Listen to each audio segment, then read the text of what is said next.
राजधानी recording studio चिरकुटिया।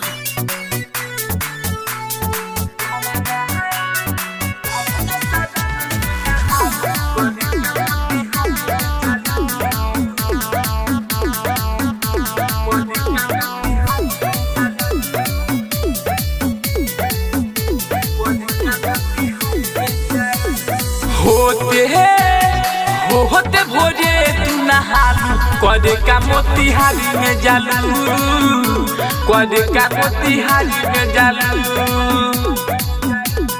कावना साबुन से नहालू कदे का मोतिहारी में जालू कदे का मोतिहारी में जालू कोई सोनिया पेलो भालू कदे का मोतिहारी में जालू कदे का मोतिहारी में जालू।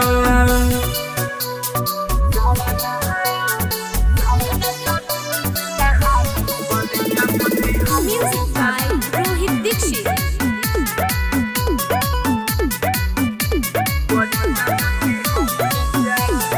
दिने दिने बढ़े जवानी तो हो जो ये जानी खालू बैसन खाना हो घर तू घर से जालू केहू से ना ला जालू कदेलू तू बहाना हो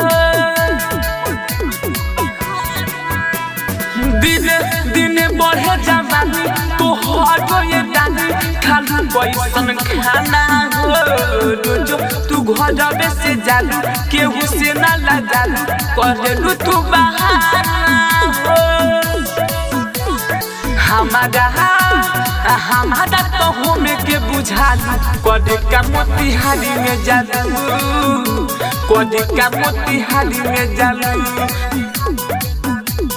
कावना साबुन से नहालू कदे का मोतिहारी में जालू कदे का मोतिहारी में जालू।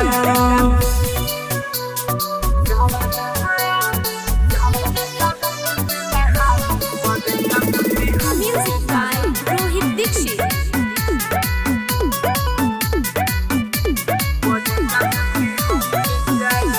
सुबोध समरिया रहे पागल दूध से बने जागल ठीक नहीं बाहुलिया हो संदीप के बिगड़ी जे मती कर तारू तू गति काटली है वो बलिया हो सुबोध समरिया रहे पागल दूध से बने जागल ठीक ना बाटे होलिया हो भंजय के बिगड़ी जे मती कर तारू तू गति काटली ही वो बलिया हो निराला नीतीश से छुआलू कदे का मोतिहारी में जालू कदे का मोतिहारी में जालू कामना याद पेलो भालू कदे का मोतिहारी में जालू कदे का मोतिहारी में जालू। राजधानी डिजिटल रिकॉर्डिंग स्टूडियो बेलवा।